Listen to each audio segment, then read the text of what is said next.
Kont taf li l-użu tal-borossu trasparenti issa sar mandatorju? Għamel l-għażla tajba. Ixtri borossu trasparenti.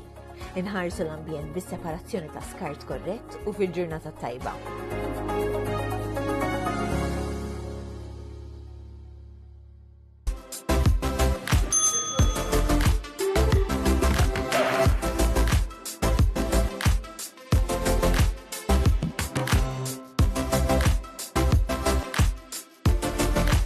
Nenu the Artisan Baker. Come with me for a day in the life of an IFE course participant. This is how we balance study and life. Sometimes perfectly. Sometimes not. A campus that feels like home, with a blended learning approach that allows you to study from anywhere. Well, almost. Learning to bring out the best in every child in the classroom, before it's your classroom. And one day... Miss. Yeah, you're ready. Visit the IFE Open Day on the 8th of May to find out more.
Għandek iktar minn 40 sena, jew membri tal-familja jbatu il-pressjoni għolja? Kell sempliċi tal-pressjoni jista' jagħtik serħan il-moħħ. Jista' jsalvalek ħajtek. Il-pressjoni għolja hija silent killer.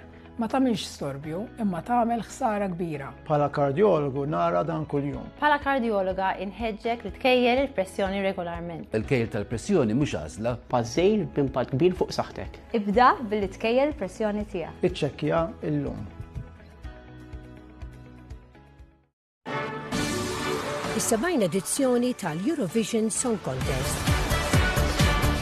Trasmissjoni diretta anke fuq TVM Plus, bil-kummentarju bil-Malti miegħi Antonella Vassallo. Ix-xandira ta' 3 serati se tkun ukoll bil-lingwa tas-sinjali.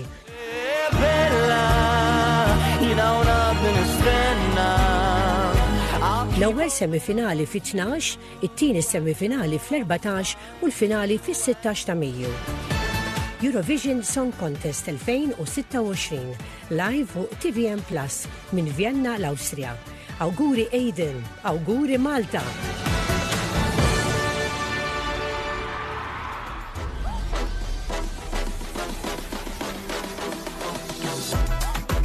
Il-Eurovision Song Contest miġjub lilek minn Moroccan Oil. Dawn it-trasmissjonijiet se jiġu mwassla lilkom grazzi lil MAPFRE, Ministeru għall-Inklużjoni u l-Volontarjat, Aġenzija Support, il-Kunsill Malti għas-Settur Volontarju.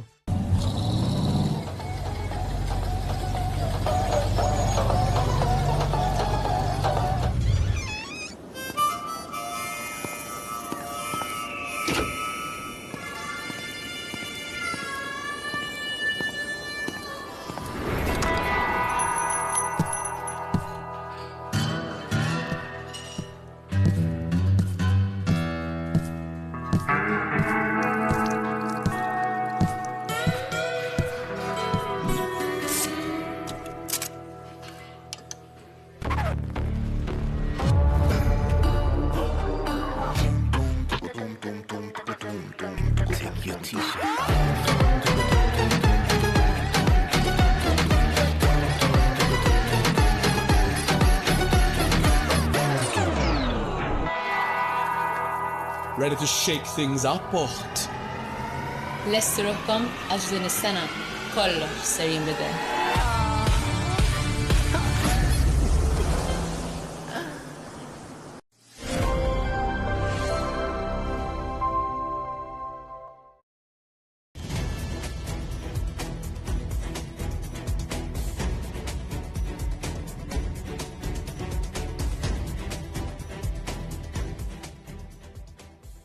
Signori, nselmilkom intrukom is-serata tajba u nilqawkom għal programm ieħor elezzjoni 2026. Issa drajtuna ta' kull flaxija jiena u Glenn. Naħseb drawna mhux ħażin issa wara.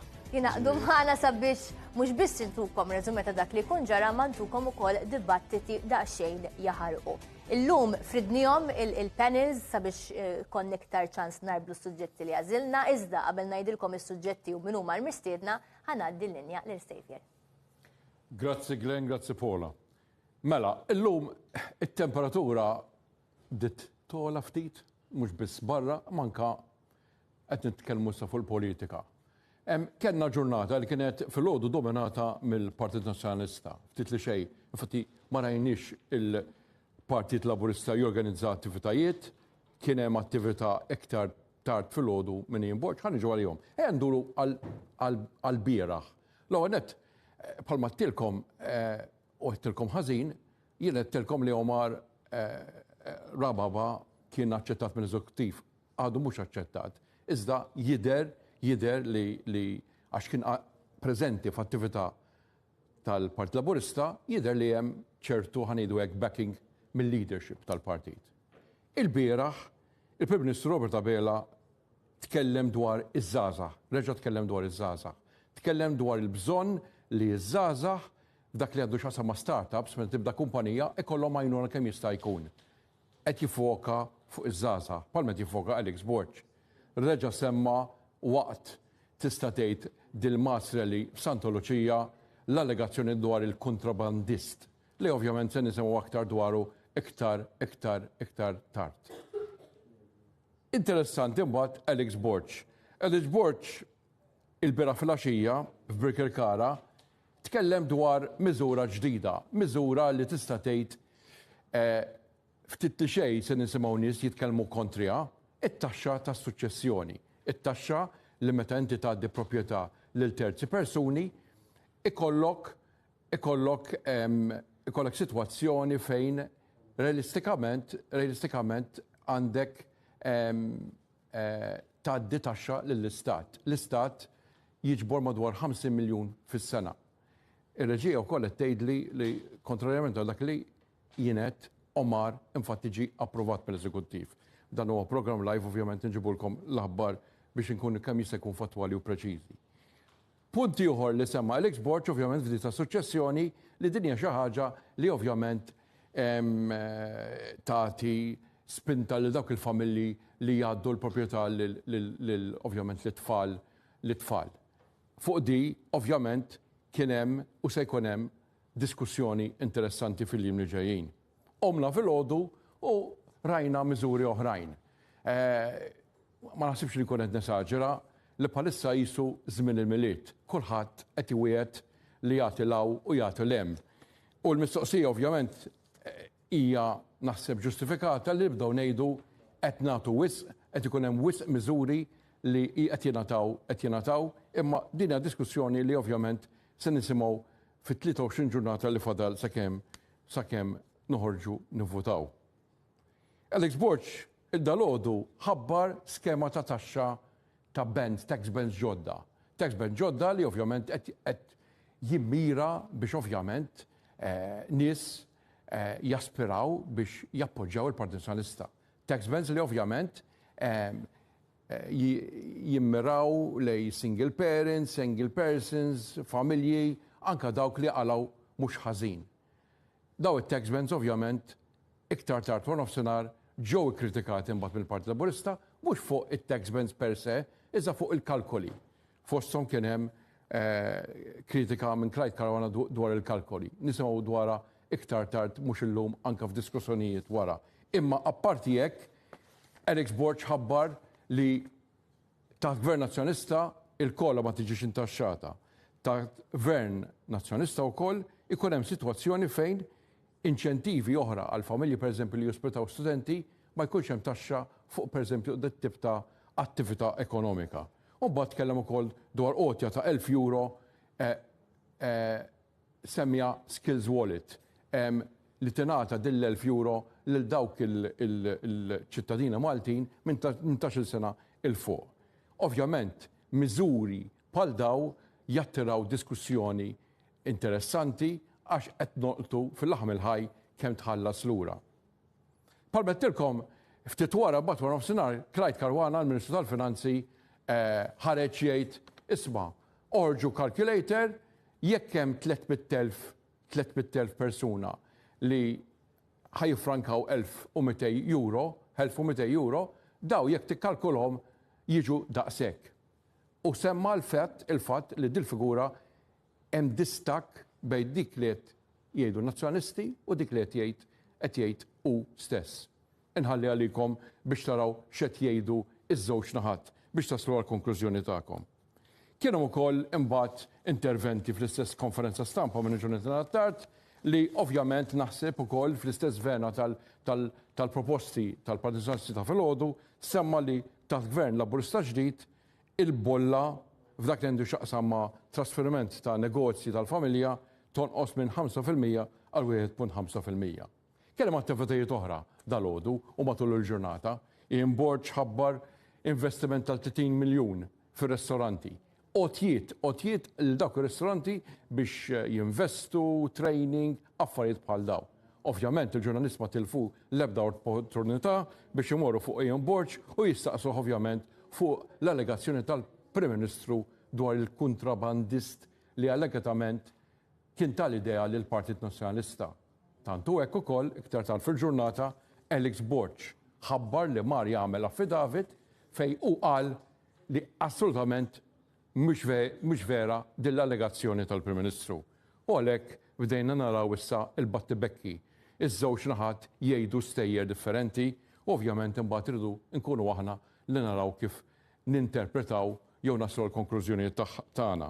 Kien hemm ukoll l-avveniment il-White Rocks fil-Ministeru tal-Ambjent fej teknikament il-White Rocks wieħed minn 3 proġetti Fort Campbell, Manuel Island u White Rocks, hemmhekk kien hemm avveniment fej il-Ministru Miriam Dalli semmit il-fatt li issa huwa miftuħ għal pubbliku, ovvjament il-proġett irid jibda jitranġa, iżda huwa miftuħ għal pubbliku, wara li tneħħu mal-22,000 tunnellata żibel minn hemm. Komplejna bl-attivitajiet u ovvjament hemm ħafna affarijiet oħra li jsiru wara nofsinhar. Fosthom il-kritika tal-PN dwar il-pannelli voltaiċi f'Skejjel Għawdex li ma kinux mqabdin u fosthom ukoll li l-Prim Ministru iltaqa' ma' żgħażagħ u tkellem dwar il-bżonn li dawk li jkunu qed jagħmlu traineeships jew internships jitħallsu ta' xogħolhom. U l-lejla ovvjament jikomplu il-mass rallies. Il-lejla Robert Abela fil-Mellieħa, il-lejla Alex Borġ fis-Żejtun. Inkomplu nħarsu li dak li qed jiġri u nipprovaw waslukom kemm jista' jkun analiżi jew sintesi dak kollu qed jiġri lura lej Glenn u Paula. Grazzi hemmhekk lil Sejfer u issanna magħna l-ewwel dibattitu lis-Segretarju Parlamentari għall-Intifa Pubblika Glenn Bedingfield, nsellimlek, u l-Deputat Nazzjonalista Yves Borġ Bonello, nsellimlek. Grazzi tal-opportunità biex niddiskutu suġġett li anka jienu l-kollega sotu ma tantx nitkellmu fuqha b'mod dirett imma elezzjoni ġenerali u rridu nkunu lessi għal kollox hekk. U biex nagħmlu bħal mistiedna l-oħra nsemmukom id-distretti sewwa. Eżatt, importanti. Mela għandna Yves Borġ Bonello kandidata fuq id-9 u l-10 distrett u Glenn Bedingfield kandidat fuq l-ewwel u fuq it-tieni distrett. Sewwa biex nagħmlu riklam ugwali lil kull min jiġi fuq il-programm tagħna. Mela, Glenn, ħanibda bik. Proposta ewlenija li tħabbar il-Gvern illum ċew il-Partit Laburista jekk ikun elett fil-Gvern l-elezzjoni li jmiss hija l-fond ta' €30 miljun immirat tal-investiment fil-restoranti illi operaw għal rashom. Dik hija proposta ewlenija li ħabbar illum il-Partit Laburista. Kif tassiguraw illi daw il-flus illi allura jistgħu jbenefikaw minnhom kull restorant sa' €300,000 verament ħajmorru sabiex jagħmlu refurbishment li hemm bżonn mhux butom? Mhux biss għal refurbishment, ġeneralment il-mod ta' kif jaħdem il-Gvern li kull fond ikun hemm checks and balances. Issa il-Gvern tkellem ħafna mal-Assoċjazzjoni tar-Ristoranti tal-qasina kemm il-Segretarju Parlamentari fuq livell governattiv il-tajt magħhom kemm jiena fil-kapaċità personali bħala Segretarju Parlamentari għall-indafa pubblika u anke meta nkunu qegħdin nikkonsultaw mal-Gvern kollu f'laqat li jkollna f'delegazzjonijiet mal-Prim Ministru u Ministri ewlenin oħra tal-Gvern u tkellimna dwar x'għandu bżonn kif nistgħu ngħinu is-settur tar-ristoranti. Jiena insertajt għandi tik esperjenza fejn jitlu ristoranti wkoll naf xi ġifieri l-ewwel nett. Aħna maħniex gvern illi nimponu u nabbu il-piżijiet bħalma jiena kelli ristorant naf xi ġifieri id-diffikultajiet meta jkun il-gvern stess, il-gvern innifsu illi jimponi spejjeż fuq is-sidin aħna lis-sidin ngħinuhom. U qed ngħidulhom lis-sidin tar-ristoranti hawn dan il-fond, kull sit ta' ristorant jista' jibbenefika f'otjiet ta' madwar 300,000 euro, il-fond komplessiv huwa ta' 30 miljun euro, dan biex imur jew għal refurbishment, jew għal titjib fl-standard, inkella jistgħu jkoll għal staff training. U dawn ukoll affarijiet illi se jkunu qegħdin jgħinu għax aħna gvern illi il-pis nerfuh aħna ma nitfuħx fuq il-ħaddiema, ma nitfuħx fuq f'dal każ is-sidin ta' ristoranti kif kien jiġri qabel kif għaddejt jiena minn din l-esperjenza. Ġifieri ħajkun hemm checks and balances Ikun hemm checks and balances f'kull fond li jkun hemm il-gvern dejjem ikun hemm dejjem ikun hemm auditing illum il-ġurnata għandek kemm l-internal checks tal-gvern, l-auditing tal-accounts tal-ristoranti infushom. Il-gvern jassikura li kull solti li jintefa' hemm value added għalih u aħna gvern li dak li ngħidu nagħmluh ġala darba in-nies jagħtuna l-fiduċja aħna l-istudenti tar-ristoranti ħankunu qegħdin ngħinuhom fejn l-aktar illi għandhom bżonn l-għajnuna biex intejbu s-servizz, biex intejbu l-standards u jkollna anke inkomplu nżidu il-livell tal-ristorazzjoni f'Malta li diġà rrid ngħid huwa livell li f'tal-aħħar snin sar ħafna titjib kbir. Ir-reazzjoni tal-Partit Nazzjonalista lill proposta? Rigward in-turizmu in ġenerali aħna li rridu naraw huwa kwalità ogħla. Rridu naraw li kull turist li jiġi f'pajjiżna jieħu pjaċir, jerġa' jiġi u jgħaddu fuq il-flus tiegħu b'mod li tgawdi l-ekonomija Maltija. Li rridu naraw hija li l-ekonomija Maltija li f'das settur it-turizmu huwa wieħed mill-aktar setturi kruċjali taso jibbenefika iċ-ċittadin, mhux jikkrea sitwazzjoni skomdu għaċ-ċittadin. Kif rajna dawn l-aħħar snin ċertu lokalitajiet speċjalment bl-overtourism. Aħna rridu nikkreaw aktar kwalità li finalment jibbenefika dawk kollha li nirrepreżentaw rigward is-stabilimenti tal-catering.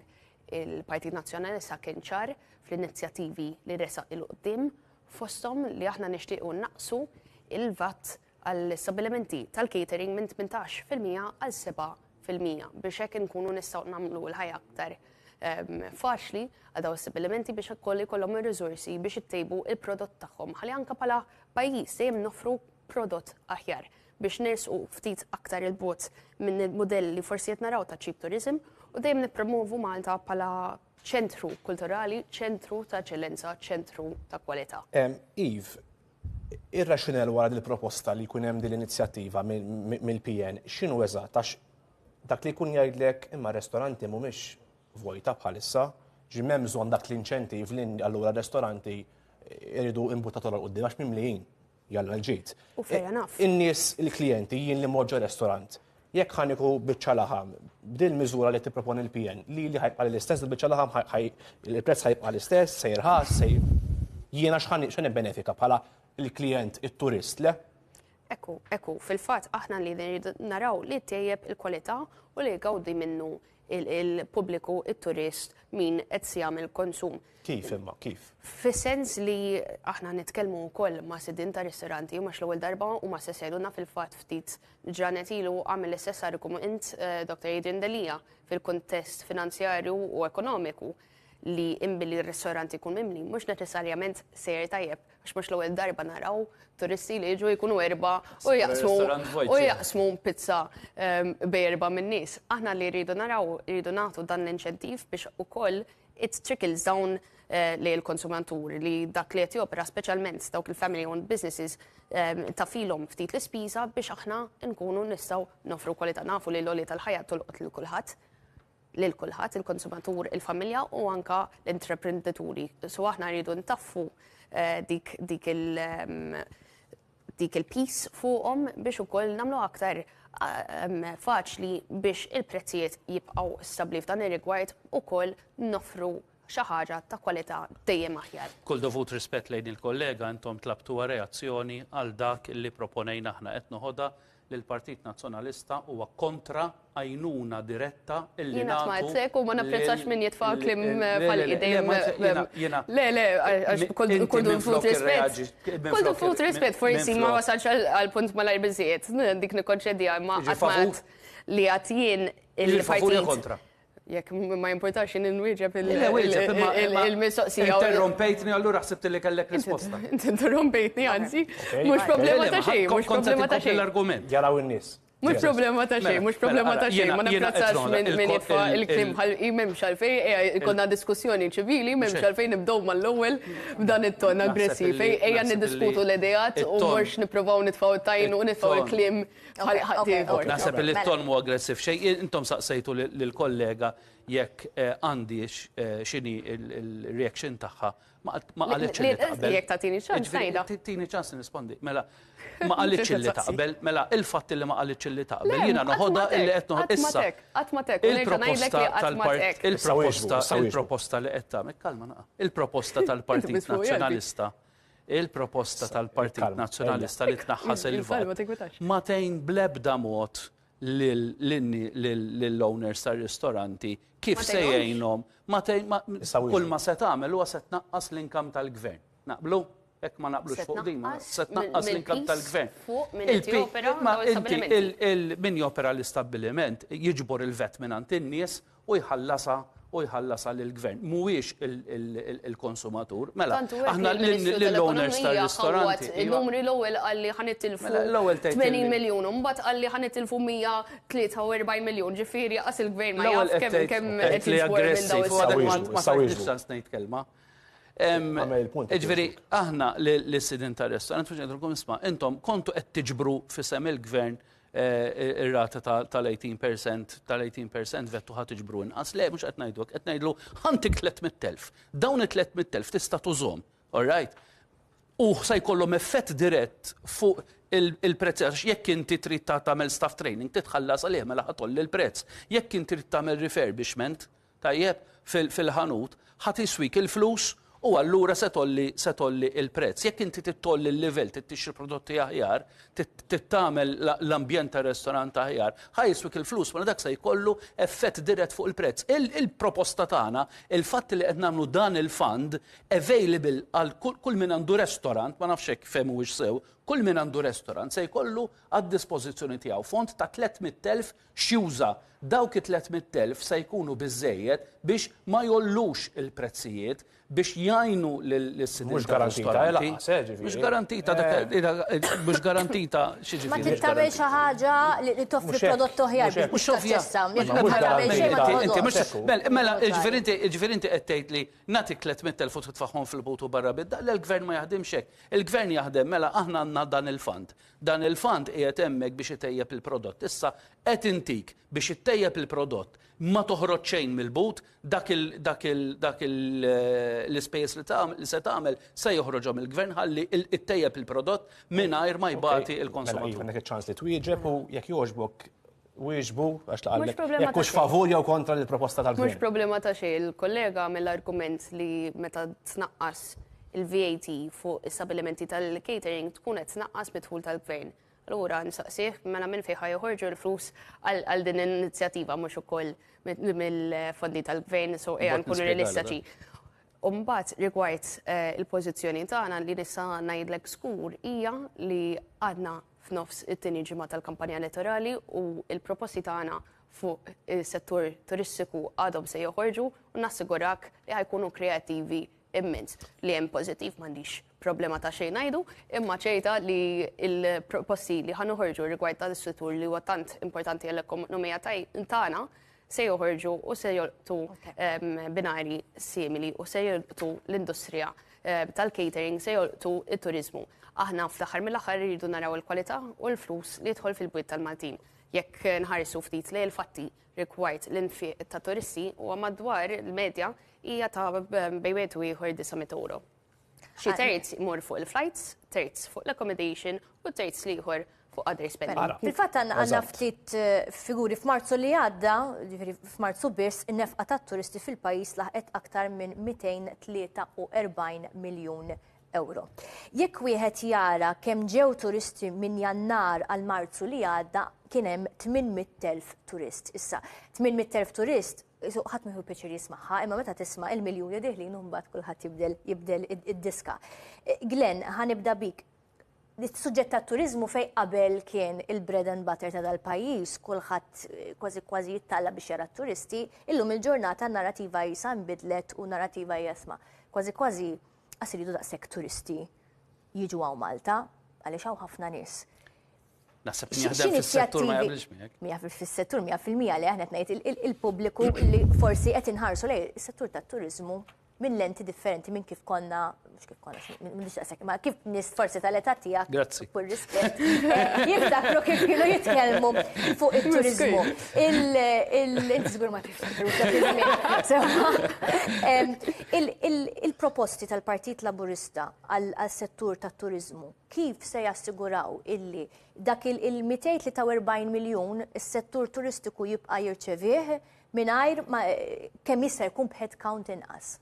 Ara, is-settur turistiku evolva, tajjibna il-kwalità, żidna n-numri, ġifri fej qabel konna niddependu pereżempju ħafna drabi minn turisti Ingliżi u fi żmien li kiena kont naħdem anke fil-lukandi meta kont iżgħar għax ħafna żgħażagħ kienu jaħdmu fis-settur tal-catering u kienu jaħdmu fiż-żgħażagħ part-time fis-sajf kien ikun l-inkam tagħna li naħdmu fis-sajf meta ma nkunux qegħdin nistudjaw, kien ikollna return tourists u ħafna minnhom kienu jkunu Ingliżi, kienu jkunu Ġermaniżi. Illum is-settur tant espanda qabel kienu jkunu biss ikkonċentrati fil-perjodu ta' 3 xhur tas-sajf u kien ikollok lukandi li kienu jgħalqu pereżempju Jannar, Frar, Marzu mbagħad jerġgħu jiftħu f'April u f'Mejju ġieli kienu jibgħatu anke il-ħaddiema tagħhom id-dar. Illum il-ġurnata is-settur inbidel ħafna turisti qegħdin ifittxu esperjenzi ġodda anke fl-irħula u fl-bliet tagħna pereżempju jiena fejn noqgħod jiena Bormla fit-triq tiegħi fejn qatt konna noħolmu aggrazzjata li fejn noqgħod jiena Bormla fit-triq tiegħi xi 3 lukandi. Illum kont qiegħed ndur in-nies house visits fl-erja ta' San Pawl Bormla l-istess rajt xi żewġ lukandi fejn trabbejtina d-dar li kien hemm familja li kont nafu kien qogħdu dejn illum hija lukanda. U għalhekk aħna qegħdin ngħidu isma' ejja ninvestu iktar u ngħinu lill-lokalitajiet. U inti il-fatt li għandek illum anke żidna l-eco contribution minn 50 cents għal 150 cents.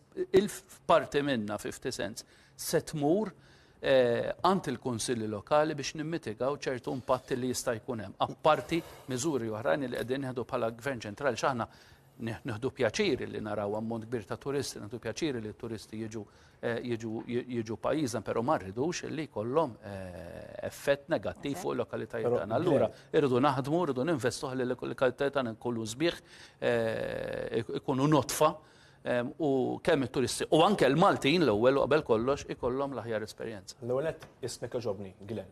M'għandix dubju. Tiegħi benna waħda. Aktar xi msemmi għalija. Jiena ismani waħda.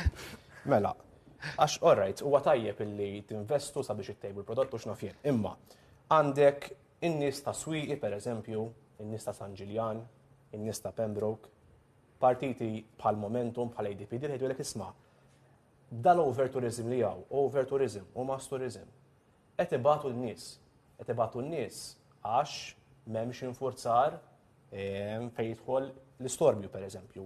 Nies illi huma xurbana barra triq u jagħmlu l-istorbju. Il-ħruġ ħażin tal-boros tal-iskart. Jiġifieri huwa tajjeb li ninvestu ma' dawn l-isfidi jtoltu wkoll id-direttament lin-nies li anke l-partiti oħrajn qegħdin jagħmlu referenza għalihom. Kif twieġeb? Il-partiti l-oħra qegħdin jagħmlu referenza li aħna qegħdin naħdmu biex dawk l-issues, dawk l-isfidi nindirizzawhom. Diġà ħabbarna ċertu miżuri, pereżempju fejn tidħol naħseb li l-issue hija iktar ta' public order. U diġà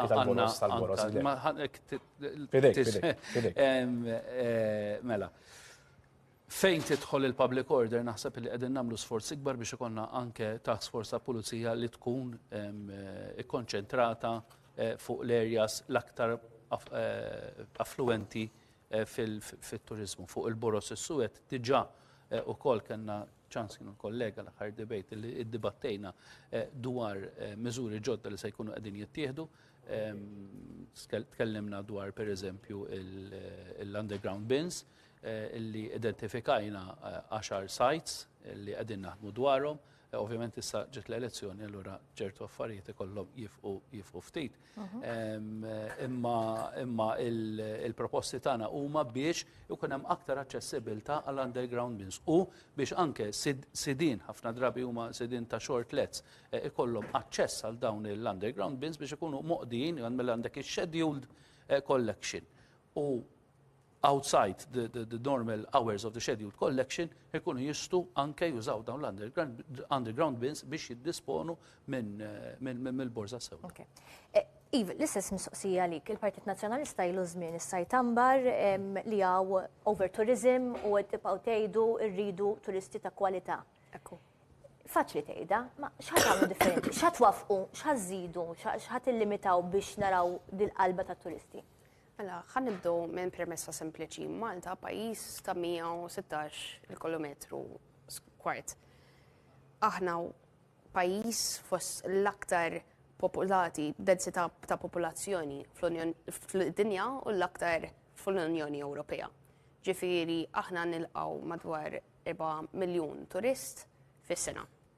Ġifieri ġa qegħdin f'sitwazzjoni diffiċli. X'qed ngħidu ġifieri?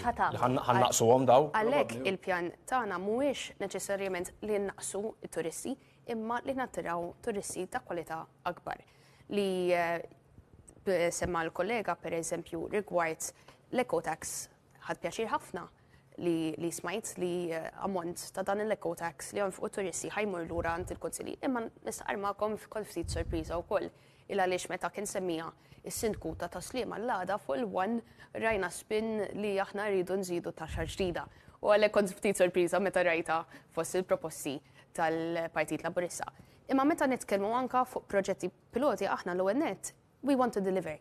Meta nagħmlu weda fil-fatt għandi f'idejja ittra li ħarġet illum mill-Kunsill Lokali ta' Swieqi li tkellmet fuq il-fatt li l-lokalitajiet ta' Swieqi u tal-Belt Valletta ġew medin proġett pilota biex jistudjaw kif verament jista' jitnaqqas l-effett. Beda proġett biex ikun għadna kollox. Hawnhekk għandna il-Sindku ta' Swieq u l-Kunsill Lokali ta' Swieq qalu li qegħdin kompletament in the dark, ma jafux meta ħajibda. Ħareġ l-elezzjoni Sindku ta' Swieq. Ma jafux meta ħajibda, ma jafux x'inhuma deliverables, ma jafux eżatt x'inhu propost. Ġifieri dawn huma affarijiet li nisma' ukoll mill-kostitwenti tiegħi. Il-kollega kien jirriferi għal kostitwenti tiegħu fil-Bormila. Jien ġejja minn kostitwenza, trabbejt hemmhekk ukoll u għadni ngħix San Ġiljanu noħroġ fuq id-9 u l-10 distret li dawn huma mill-qutin sew mill-problema tal-overtourism. Biss ejja naraw kif ħanieħdu aktar valur minn dawk li ġejjin. Kif semmejt qabel, on average turist jonfoq madwar 900 euro. Terzi mor fuq il-flights, terzi mor fuq l-accommodation u terzi fuq l-affarijiet oħrajn. X'ħat tagħmlu dik ma rispondejtniex. X'ħat tagħmel biex Jekk eżatt. tasal għal punt fejn tixtieq tasal inti. Jekk hemm overtourism by omission qed tgħid mela miżejjed, le? Overtourism f'ċerti lokalitajiet li forsi ma jifilħux. Pereżempju, jekk naqdu l-eżempju ta' Swieqi.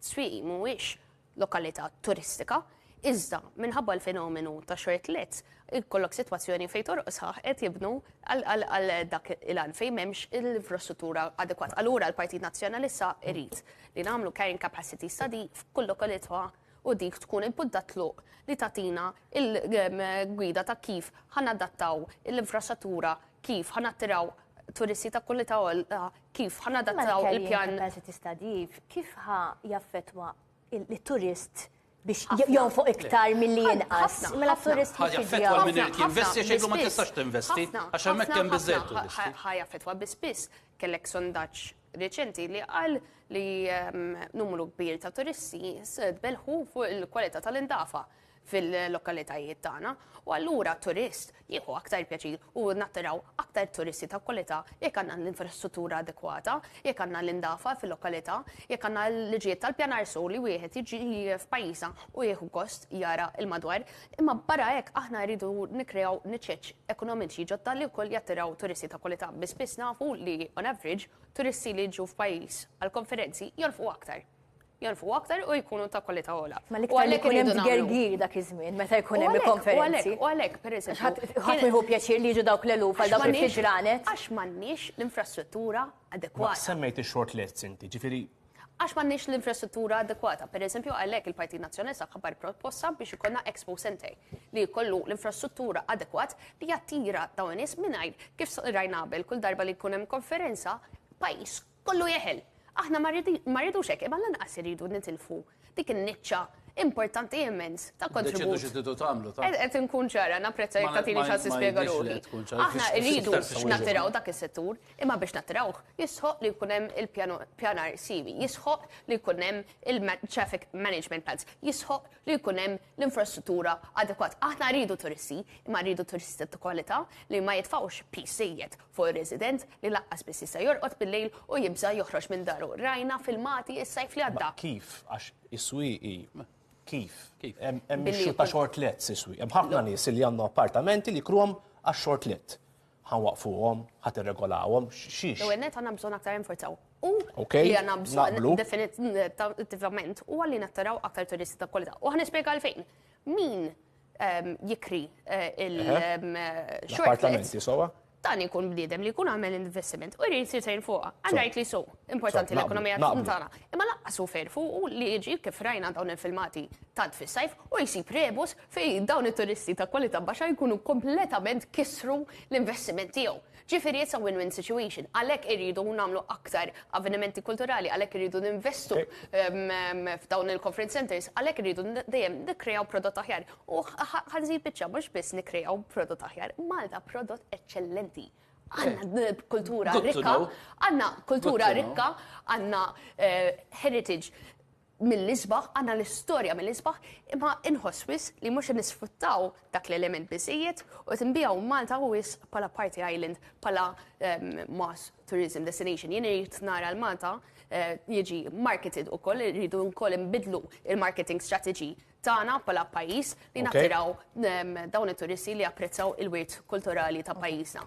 Kien hemm ukoll proposta oħra Glenn imħabbra llum li operaturi turistiċi ser jibbenefikaw minn skema ta' taxxa ddiżinjata apposta għall-akkomodazzjonijiet turistiċi li jagħmlu investiment f'rinnovar standards ogħla u titjib fl-esperjenza tal-klijenti. Ma da anka shortlets ħajkunu tibbenefikaw. Ġifieri aħna qegħdin kull min qiegħed jinvesti fis-settur turistiku se nkunu qegħdin ngħinuh. U ngħinu għaliex irridu ntejbu il-prodott, irridu turiżmu ta' kwalità. U llum ħarġet ukoll l-aħbar li applikajna biex il-fortifikazzjonijiet f'Malta ikunu World Heritage Site. Ħafna minn dawn il-fortifikazzjonijiet jinsabu fil-Cottonera, St. Margaret Lines, il-Cottonera Lines li għandek hemmhekk 7.5 kilometers ta' fortifikazzjonijiet. Jiena nittama li jkollna anke l-appoġġ ta' l-oppożizzjoni fuq din għaliex hekk nistgħu ntejbu wkoll il-kwalità tat turisti illi ġu Malta. Semmiet ivi li jixtiequ jaraw aktar affarijiet u avvenimenti kulturali u dawn aħna kollha nagħmluhom għandna avvenimenti kbar li jiġu f'pajjiżna, għandna avvenimenti kulturali kbar li jiġu anke sena wara l-oħra u dawn huma l-affarijiet li qegħdin ikomplu jattiraw anke t-turisti lejn Malta. Fuq li qalet il-kollega dwar is-sindku kandidat illum. Jatnejn, imma ma nasibx għandha tkun problema. Ma jfissirx il-punt li għamel biex jirrepreżenta l-kostituenti tiegħu, in-nies tal-lokalità tiegħu, titlet il-kredibilità. Imma mill-sindki kollha insellim ukoll tal-li huwa vuċi kbira, però m'għandi problema xejn ngħidha. Però mhuwiex qiegħed f'reżonanza ma' sindki oħrajn xi meta jiena tkellimt mas-sindku ta' San Ġiljan, l-aħħar darba li tkellimt miegħu. kien kuntent bis-servizz offrut mid-Dipartiment tal-Cleansing and Maintenance Division. U kien kuntent anke bis-servizz li qegħdin nofru kemm ta' Sliema, kemm San Ġiljan.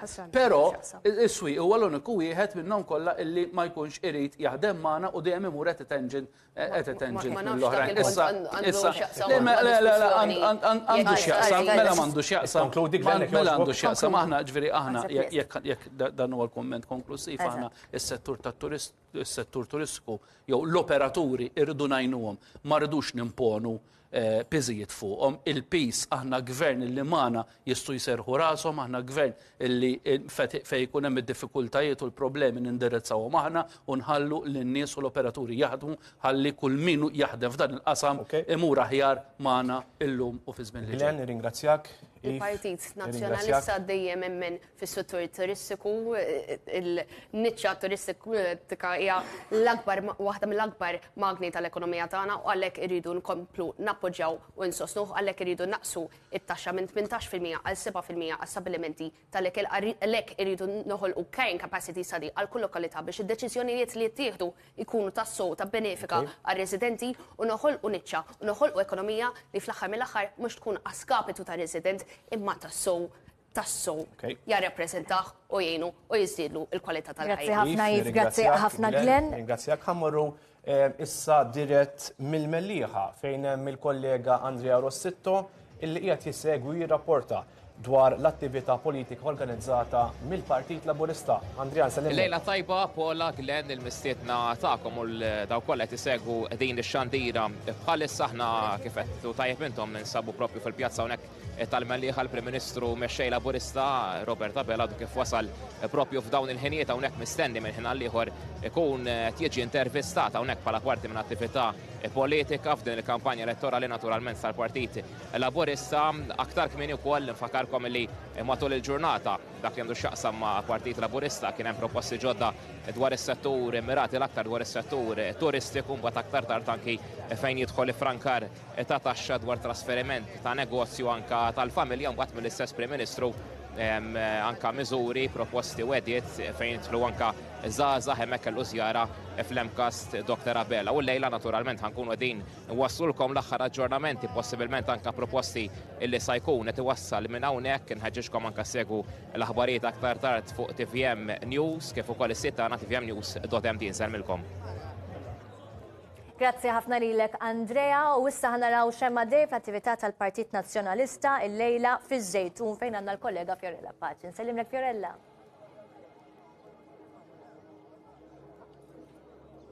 Insellmilkom Glenn u Paula ninsabu iż-Żejtun fejn propju minn hawn u ftit tal-ħin ieħor mistenni jasal il-kap tal-Partit Nazzjonalista Alex Borg. It-tema tal-lum jew aħjar it-titlu tal-attività tal-lum tal-Partit Nazzjonalista llejla hija niltaqgħu mal-kandidati tat-tielet distrett għalhekk u mistenni li wara li jitkellmu l-kandidati li ħajħorġu fissem il-Partit Nazzjonalista fuq dan id-distrett, il-kap tal-Partit Nazzjonalista Alex Borg se jkun qed jagħmel l-indirizz ukoll id-diskors tiegħu. Ovvjament aħna se nkunu qegħdin naġġornawkom dwar dak li ntqal mill-kap tal-Partit Nazzjonalista Alex Borg waqt l-aħbarijiet ta' 8 imma ukoll rapport dettaljat fuq tvmnews.mt. Dak kollox minn naħa tiegħi għalissa. Grazzi ħafna lilek Fiorella, aħna bidilna il-mistiedna u nbidlu s-suġġett ta' dibattitu propju illum fid-dawl il-Partit Nazzjonalista ħabbar il-proposti tiegħu dak li għandu x'jaqsam mat-taxxa, is-suġġett li jmiss jerġa' jkun il-finanzi u għat-tieni darba din il-ġimgħa għandna l-pjaċir li nerġgħu nilqgħu Adrian Delia fisem il-Partit Nazzjonalista kandidat fuq is-87 distrett u għandna lil Clyde Caruana fisem il-Partit Laburista kandidat fuq it-tieni u 8 distrett. Sera tajba lilkom lill-Ministru u dawk kollha li tisegwu. Tant ħadtu pjaċir l-aħħar darba għastennejtu ġimgħa biex terġgħu. Ma kellimna ħadd, jew anke jibdew jistidnuna kuljum. U kellna ħafna feedback fuq il-programm tagħkom, ġifieri nies iħobbukom. Tajjeb, mela.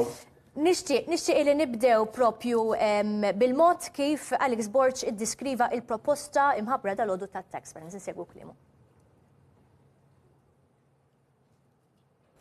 Qegħdin nipproponu riforma fis-sistema tat-taxxa personali imqasma fuq 6 miżuri primari. L-ewwel waħda, riforma komprensiva fit-tax bands li tibbenefika lil ħaddiema, lis self-employed, lill-pensjonanti. Dan ser ifisser propju tnaqqis tat-taxxi lil kulħadd. Jiġifieri tnaqqis tat-taxxi lil dawk il-persuni li jgħixu waħedhom, tnaqqis tat-taxxi lil miż-żewġin, tnaqqis tat-taxxi lil familji u ġenituri. It-tieni waħda, sabiex il-kola ma tibqax propju tiġi intaxxata kull sena, it-tax bands kollha jolew bl-istess ammont tal-kola. Tielet punt. L-ewwel 10,000 euro ta' dħul miksub minn xogħol part-time u overtime ser ikun mingħajr taxxa.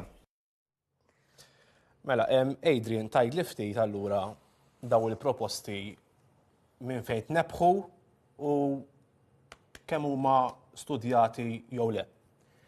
Mela, l-idea prinċipali hi illi kif dejjem inna ngħidu jien għal snin ormai illi l-ekonomija mhux neċessarjament tikber bit-kattir tal-popolazzjoni bnejn l-aħħar darba. Iva. Imma bil-ħolqien tan-niċeċ ekonomiċi ġodda illi issa għandna daw l-aħħar ġranet il-bieraħ. Mhux jien partikolarment imma ġranet insemmuhom. Umbagħad wara li inti tajt u turi minn fejn ħatoħloq kif biħsiebek tinċentiva u twassal mhux għotjiet imma investiment anka biex igawdi kull ħaddiem, kull ċittadin, kull familja. U allura l-idea hi li niddipartixxu mill-aħħar darba ċentajna ftit fuq super bonus u ġieli l-battuti fuq iċ-ċekkijiet u fuq ir-rebates, imma illi inti kollok sistema fejn qed tirranġa it-tax bands kollha lilhom snin ma jkun hemm this comprehensive shift in them biex kull min qed jikkontribwixxi għas-soċjetà għall-ekonomija tagħna ħajbqa' aktar flus fil-but. Mela il-ħaddiema stess qed nitkellmu bej wieħed u ieħor 301,000 workers illi huma l-ixprun tal-ekonomija għax huma eventwalment bil-ħidma tagħhom. Mbagħad nitkellmu fuq il-kumpaniji wkoll jagħtu lill-gvern dak illi ikollu biex imbagħad jara kif ħajinvestih jew qasmu. L-idea hi illi jiena l-kritika tiegħi illi l-Ministru jitkellem dejjem fuq jagħti, iqassam, iroxx, aħna qed nitkellmu fuq investiment. U allura meta issa qed nitkellmu fuq tat-tax bands biss, imbagħad nitkellmu fuq tal-kola li hija pjuttost ħafna iktar sempliċi, aħna dejjem konna qed ngħidu illi din m'għandix tiġi intaxxata, pratikament mhux se tkun intaxxata. Tkellimna fuq tal-part-time u overtime fejn qed ngħidu li sal-ewwel 10,000 ma jiġix intaxxat u allura qed ngħidu li ma jiġix intaxxat. Ġifieri daw konna qed naħdmu lejhom, not last minute gamble, u fir-realtà spjegajnihom hemm inċentivi oħra bħal skills wallet, ħansemmihom is-sitta ta' illi pratikament huwa investiment fin-nies at any point in time in their life ħalli jibqgħu jitalmu, jibqgħu. 1,000 euro għal kull 3 snin. Mhux għal kull 3 snin. Kull 3 snin. That becomes right. Ġifieri tista' tużhom fuq sena, tista' tużhom fuq 3 snin imma mbagħad ikun hemm iktar. Kull darba rotating. Exactly. Tal-suċċessjoni, tad-donazzjonijiet, il-linja diretta tal-uliet mill-ġenituri, minn-nanniet, illi din għandi sentiment anka mhux biss politiku, imma meta inti tara kif evolvit ma' żmien hija inġustizzja illi inti kollok il-familja tiegħek, il-ġenituri tiegħek li ħadmu għalhom orhom meta mbagħad tiġi biex inti trid tispiċċa tħallas ta' dak illi ħallulek ommok u missierek, wara dik oħra. Inċentivi għal-familji li jospitaw l-istudenti barranin, spjegajnija wkoll, u allura all this will create a net benefit effect fis-soċjetà tagħna għand il-familji tagħna li mbagħad tirriġenera u tkabbar l-ekonomija. Adrian, jekk il-pajjiż daqshekk medjun, dawn il-flus minn fejn ġejjin? Mela, għalhekk jiena bdejt fil-bidunet illi l-ewwel ħabbarna dawk li ħajkunu il-muturu li jikkrejaw. Mela jekk kienx l-idea tal-Hertz Bank u kif dak ħajżviluppa u x'sa jiġġenera, jekk kienx l-idea illi aħna noħolqu niċeċ ġodda illi ħajġġeneraw mijiet ta' miljuni dejjem fuq medda ta' snin. Jiena il-preżentazzjoni tiegħi dal-għodu bdejta billi ngħid di mhix xi ħaġa ta' darba, ta' issa, ta' qabel elezzjoni, ta' budget wieħed, imma proġett ta' 5 snin tul budget. U allura wara li jiġi ikkrejat dak il-ġid ħajkun permissible, sustainable illi isir dan investiment. More importantly, għax tiġa smajt ħarira żgħira x'kellu xi jgħid il-Ministru li ħadd pjaċir, jiddibatti il-proposti tagħna għandhom ripple effect ukoll. Għalfejn? Għax jekk jiena ħaħallilek iktar flus fidejk, dawk ħajkunu qed jirriġeneraw l-ekonomija ukoll. Clyde, għandur fuq x'kienet ir-reazzjoni tiegħek għall proposti tal-Partit Nazzjonalista? Qed nieħu pjaċir nisma' l-kollega jitkellem b'dal mod għax iktar qed jikkonfermali fuq it-taffiġa li saret. U ċert, mhux biex naqbes għalih ta' li huma kellu xejn x'jaqsam magħha iżda spiċċa twikka biex xogħol ħażin ta' ħaddieħor. U ħanispjega għalfejn, anke bl-qalissa stess. Qed tkun naqra negattiv minn Laqas xejn. Skont żewġ namrati intu. It-tnej li għadda. U nitbissimlu u ta' niżlu wkoll. It-tnej li għadda, konna hawnhekk. U l-kollega qal li huwa kontra l-mod tal-proposta super bonus għax hija handout, illa li maħniex ninċentivaw in-nies. Insomma, semma numru ta' raġunijiet. Dak li ħabbar illum il-Partit Nazzjonalista, parti sostanzjali minnu, huwa fotokopji ta' dak li għedna aħna. U ħanaqra sentenza. Mbagħad inkompli nitkellem fuq dis-sentenza fil-qasir, 300,000 ħaddiem, jiġifieri il-ħaddiema Maltin u Awċin u l-barranin kollha, garanzija ta' 1,200 euro minimu fis-sena lil kulħadd. Naħseb kulħadd fehmu l-Malti. Spiża miktub potja sewa. Paċenzja. Qed nitkellmu fuq tax band extension and mela. Idħlu fil-website tagħhom. Għandhom calculator li mhijiex taħdem. Għax provajta jien u mhix taħdem. pn.org ġiet nagħmlilkom riklam, stroke taxxa. U tindunaw x'hemm miktub. Irfiri dan dal-għodu inti qrajt stess. Illi qed tagħtu garanzija ta' 1,200 euro minimu fis-sena l kulħadd. Jiġifieri intom qed tgħidu. Le, ekku. Le ma rajtix. Mela la ma qrajtix, ma miltix inti. Ma rajtix dal-għodu. Għamilha ħaddieħor u qed tirrepeti dak ħankopli. Issa. Il-kollega du kemm qal illi minħabba tkabbir ekonomiku l-ispiża netta tiġi 130 miljun. Assolutament mhux minnu. Assolutament mhux minnu. Meta taqbad 1,200 u timmultiplikom bi 300,000 aqdu calculator. 300,000 times 1,200 u jiġikom 360 miljun. Issa l-kollega biex jipprova jaħrab minna di kontet nistennija. Qal għax bitkabbir ekonomiku. Ejdli issa nifhem qed inkun forsi fermi għak. Le, ħanajdlek tibżax. X'inhuwa il-multiplier effect tagħkom li wasaltu għalih u x'inhuma l-propensities li użajtu? Din hija t-teknika kif naħdmu fl-ekonomija. U blebda mod ma tasal għal dan in-numru. Iġifieri l-inkwit tiegħi hu illi dawn ħadu falsa stikka.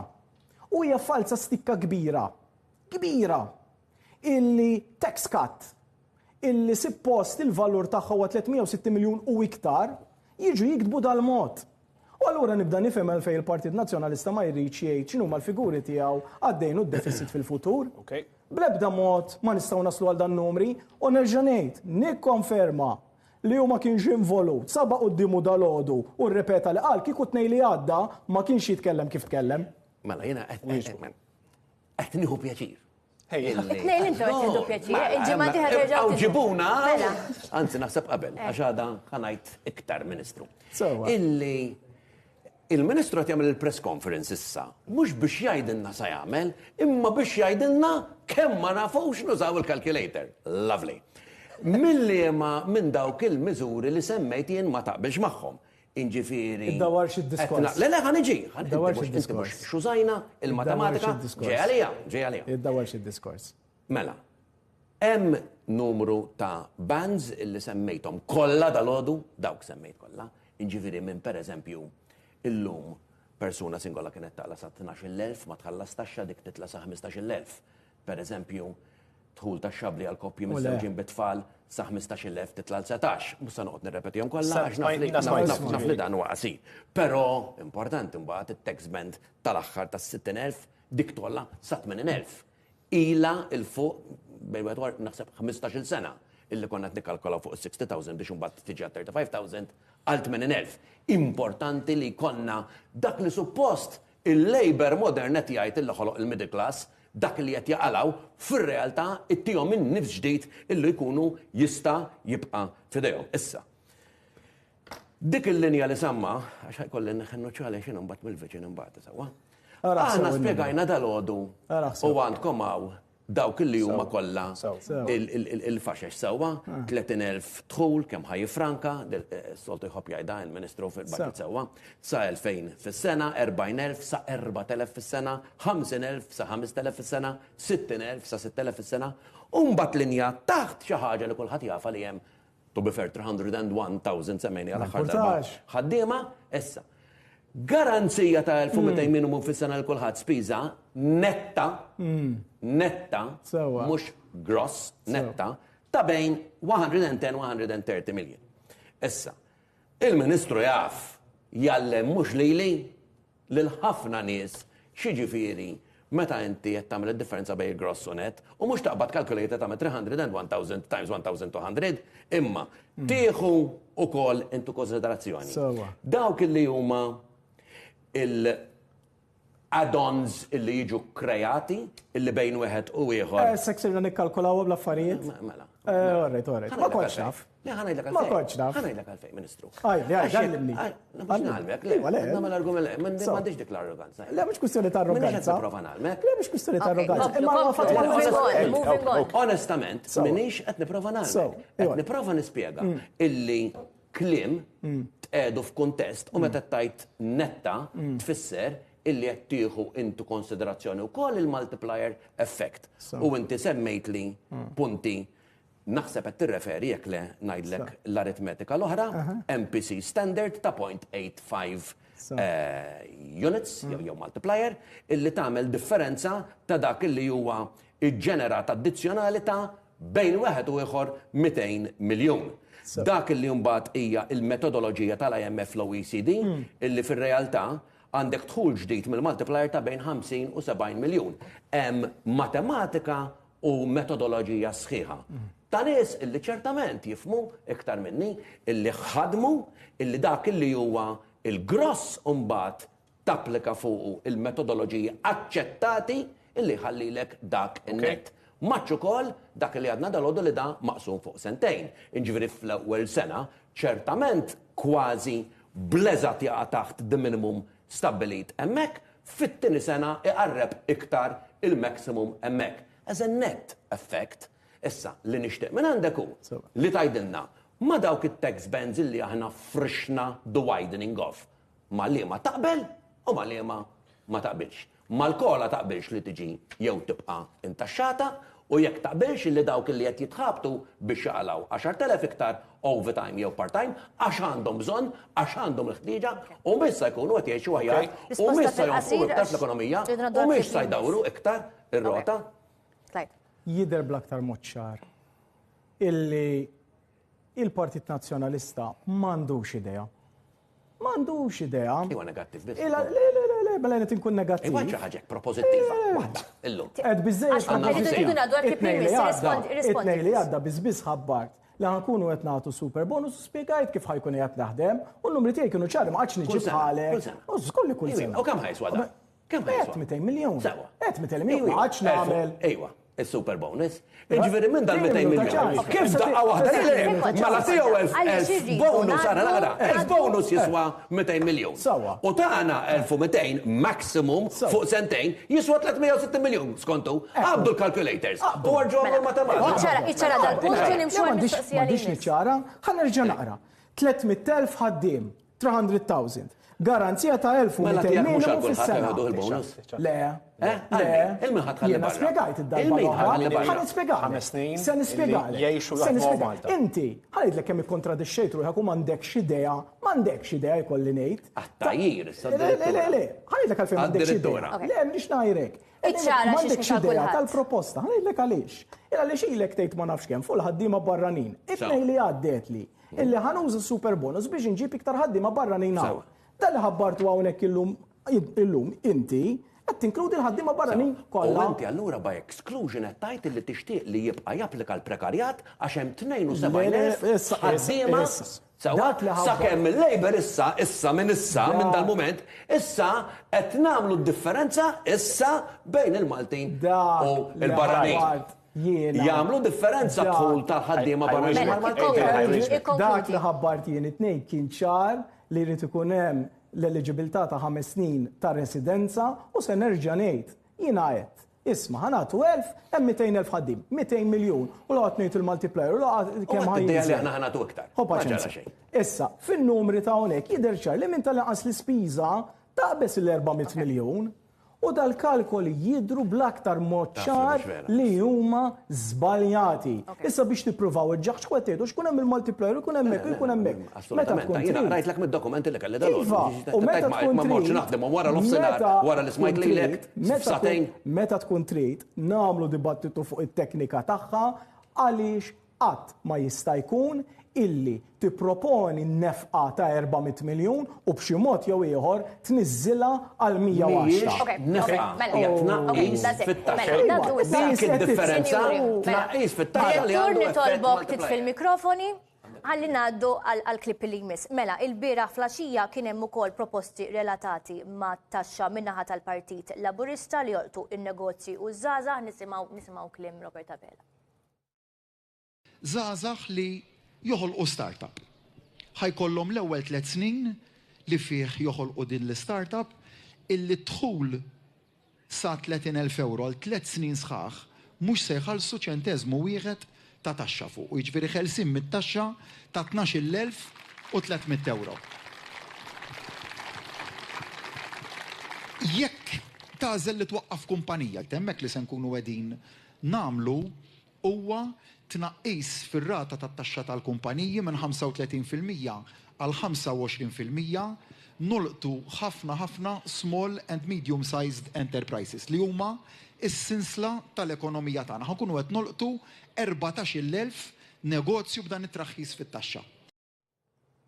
Klaj, tista' telabora daqsxejn iktar fuq dal-proposti. Iva li kienet jgħid hawnhekk il-Prim Ministru huwa ċar ħafna dak propju li sabiex nagħtu iktar impetus iż-żgħażagħ li jkunu għadhom qed jibdew ħajjithom u propju qed ngħidu għal dawk li jkunu impjegati jew jibdew il-business tagħhom se jkollhom l-ewwel 30,000 euro ta' income kull sena għal 3 snin segwenti li jkunu eżenti mit-taxxa. Proposta ċara, diretta, illi nifhem illi sertejn bil-kbir li żgħażagħ l-istess żgħażagħ ukoll la qegħdin fil-vena ukoll niddiskutu il-proposti li konna qed nippreżentaw dil-ġimgħa li huma wkoll se ikunu eligibbli għall-istess super bonus li ħabbarna. Clyde, illum il-pjana imposta wkoll li hija importanti, it-taxxa tas-suċċessjoni. Ma taħsibx li hemmhekk itteppja grupp ta' nies illi l-hom jitolbu żmien għomor biex daw jiġu rikonoxxuti? Ara, ejja ħankunu ċari ħafna. Għal ħares qatta, meta xi ħadd jitlef il-ġenituri tiegħu, ir-residenza tagħhom meta tirrita fuqha ma tħallas taxxa. Fuq is-sole residence tal-ġenituri tiegħek ma tħallas taxxa. Issa, li l-Partit Nazzjonalista qed jipproponi huwa li jekk il-ġenituri tiegħek iħallulek li lien minn dik id-dar, ħallulek pereżempju xi 6 djar oħra, dawk ikunu kollha wkoll mingħajr il-ħlas tal-boll. Jiġifieri issa nifhem jiena li fil-pajjiż jekk jista' jkun kulħadd jieħu pjaċir li ma jħallas taxxa fuq xejn. I mean, minn hawn id-dinja. Imma ġifieri issa ser nibdew naqtaw it-taxxa minn fuq kollox u minn l-iktar illi forsi kollu assi l-iktar li franka għaliex xi ħadd illi l-ġenituri tiegħu ħallewlu d-dar tagħhom dak mhux se jgwadanja xejn. Imma min-naħa l-oħra min forsi ħallewlu 6, 10 jew iktar, dak issa se jifranka kollox. Nemmen li proposta bħal din bħalma ġabet il-kritika wkoll minn oħra li ma fihiex ġustizzja soċjali. Is-sens tagħha huwa li titlef kwalunkwe proporzjonalità ta' ġustizzja soċjali li sistema ta' tassazzjoni bħal tagħna għandu jkollha. Tagħkom fiha allura tal-Labor li nkunu qed neliminaw it-taxxa fuq 5% għal 1.5% fuq donations. Ma xorta tbaqalek element ta' tassazzjoni, mhux neħħejt kollox minn fuq. Mela allura l-ammont mhux il-prinċipju, Ministru. Le. Mela allura l-ammont. Le. Kif le? Mela minn 5 sa 3.5 hemm il-ġustizzja jew m'hemmx. U minn 1.5 l-isfel hemm l-inġustizzja l-bejra. Nista' ngħid ħaġa waħda biss u ma tkompli fuq id-dettall numeriku. Jiena fil-bidu għamilt introduzzjoni fuq din. Illi għalija din hija materja, kwistjoni ta' inġustizzjat, mużajċ il-klim li qed juża l-Ministru, inġustizzja għax, għas nemmen jien imbagħad in-nies jiġġudikaw. U mhux qed ngħid illi dak li qed jgħid il-Ministru huwa tajjeb jew ħażin, imma inġustizzja illi il-ħidma, ix-xogħol, l-għaqal ta' ġenituri, ta' nanniet li mbagħad jintiret, m'għandux jiġi ntaxxat. Jekk jaqblu n-nies jaqblu, jekk ma jaqblux ma jaqblux. Ċertament qed inneħħu l-ġustizzja u ċertament maħniex qed noħolqu għadha. Ċertament, Ministru. Qed neħħi il-kwistjoni tal-prinċipju tal-ġustizzja. Ġifieri mela min jaħdem iktar min jiggwadanja iktar tkun inġust miegħu għax jittieħ dak li jagħtiegħu wkoll, tajjeb li tgħin il-batut, tajjeb li tgħin il-fqir u kull miżura li jagħmel dan il-gvern jew jipproponi mill-gvern jew mill-oppożizzjoni illi ngħinu lil min ma jistax, jien ħankun qed naqbel magħha. Però dawk il-miżuri illi mbagħad jippremjaw ukoll il dawk illi intom stess qed issejħulhom il-middle class. Aħna rridu li jkunu l-xprun illi jaħdmu li jġemmaw, illi jkunu qed jikkontribwixxu iktar għalfejn għandhom jiġu ntaxxati u liedhom. Għalija dik hija ġustizzja u bdi insewwuha. U liedhom malli nerġa' nirrepeti, jirtu il-proprjetà li jkunu ħallewlhom il-ġenituri, m'hemmx tassazzjoni. Li għandna hawnhekk hija u se nerġa' nirrepeti. Le, malli l-tfal jirtu sole residence tal-ġenituri. Sole residence, fuq kollox qed ngħid. Iva, puntu hemmhekk ġejjiena, why is it unjust? Qed inkun ċar. Le, naħseb fid-definizzjoni qed naqblu. Imma jien irrid nifhemu, why is it just? Għalfejn huwa ġust illi il-ħidma tommi u ta' missieri mhux dak li tan il-gvern, tommi u ta' missieri. Illi daw ħadmu r-sistew u għax ir-sistew iktar minn ħadd ieħor. Allura jiena m'għandix nibbenefika bis-sħiħ tal-frott tagħhom. Il-sistema ta' tassazzjoni ta' pajjiżna anke l-income tax. Jiġifieri iktar ma kemm taqla, iktar tħallas. Mela allura sistema bħal din fejn min sawa m'għandi xejn kontra min jaqla ħafna flus, ma mhux imkien l-istat irid jiġi bidħul tiegħu. X'nistgħu mela naqbdu u niddeċidu li nżarmaw kollox. Mela allura li qegħdin ngħidu hawnhekk il-kunċett huwa sempliċi ħafna. In-nies ordinarji, il-ħaddiema, il-middle class tal-pajjiż li ħallu dar lil uliedhom mhijiex qed tiġi ntaxxata li qed nitkellmu hawnhekk fuq min taħalli n-numru sostanzjali ta' proprjetajiet. Jiġifieri jista' jkollok nies illi għandhom jinnaf proprjetajiet 10 miljoni, 15 miljoni dak ħajgawdi. L-eżempju tal-estrem u dawk li jintom qed tgħidu għandhom żewġ flettijiet jew tlieta jew ħadmu u rsistew. Imma minn hemmhekk kemm nagħti numru biss wieħed di fuqha biex ma naħsbux illi hemm xi biżibiljon nies li jintlaqtu. Is-sena l-oħra l-pajjiż daħħal bejn wieħed u ieħor ftit iktar minn 40 miljun. Aħna nikkalkulaw between 45 and 55. Dawn l-40 miljun kienu ġejjin minn 5,000 denunzja, submission ġifieri, u dawn il-5,000 ġifieri kull wieħed weħlu on average, 8,000 issa se jkollok min weħel inqas. U ħajkollok ħafna li weħlu ħafna iktar għax kellhom ammont kbir. Kemm ngħidin Ministru, il-figuri naħseb qed naqblu tagħna huma ftit iktar il-kost li qed nagħmel jien għax qed inżid ukoll id-donazzjonijiet ukoll li mhumiex daqshekk frekwenti imma hemm qegħdin. Però il-prinċipju jiena hawnhekk m'iniex qed ngħid kif spjegajt qabel li din hija xi ħaġa ta' inċentiv biex in-nies umbad dej cycle into the economy u allura jkun xprun, imma għax it is correcting an injustice. Għalija nħoss li ġustizzja. Clyde, l-aħħar kumment tiegħek undur l-Adrian Deli mbagħad. Ara naħseb li ħareġ illum u minkejja li l-kollega prova jagħmel ħiltu sabiex jispjega joħroġ bl-aktar mod ċar illi forsi l-Partit Nazzjonalista daħal fil-politika tal-irkant. Il-politika tal-irkant illi mill-oppożizzjoni m'għandek xejn titlef. Mela tista' tmur qudiem in-nies u tibda tgħidilhom ħantikek, illa li x'jekk taf illi dawk il-miżuri mhux se twettaq xejn minnhom, jew saħansitra tista' tiġi wara u mbagħad tibda tivvinta li ġi l-maltemp u ġi x-xita u x'nafin bil-problemi kollha, u mbagħad ngħidu milli għedna m'hemm xejn. Da kollu għexnieh. Jien m'għandix għalfejn niġi qudiem in-nies u noqgħod nilgħab it-tricks billi nnaqqas kemm jiswew il-figuri tagħna. Jiena f'dak li għandu x'jaqsam il-miri fiskali tal-gvern qed x'inhuma b'mod responsabbli nibqa' ngħid kull miżura kemm tiswa u allura meta niġi qudiem in-nies qegħdin ngħidulhom il-verità għaliex fl-aħħar mill-aħħar intom tafu illi dak li nwedu inwettquh. Jiena naqra skantat illi l-Ministru qed ikun kull darba jikkritika biss dak li qed ngħidu aħna flok imexxi l qudiem il-proposti tagħhom. Jiena m'għandix interess la llum l-għada u laqqas fil-ġranet li ġejjin illi nagħmel xi attakki wassalt fuq il-proposti tal-gvern. Kull proposta tal-gvern li n-nies jaħsbu li hija tajba jekk ikun il-gvern laburista li jwettaqa tajjeb u tkun ta' fejda. Però jien qiegħed biex nuri x'inhuma l-proposti tagħna, kemm ħajkunu tajbin, costed, lil min ħajaffettwaw u x'inhi d-direzzjoni.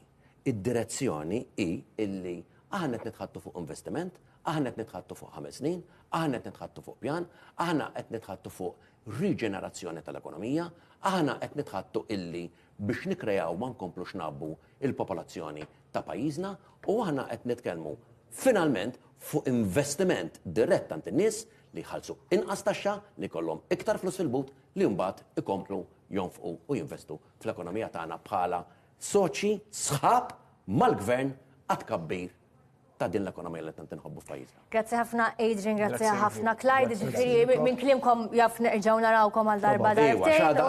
Għadna mill-ara reklamin issa Ministru, għada ġejjin proposti oħra interessanti. Oħra naħseb, over and above. Għax ma tħabbru kollha b'daqqa nġibukom ftiq biex tiġu kuljum għalhekk jew biex tiġu kull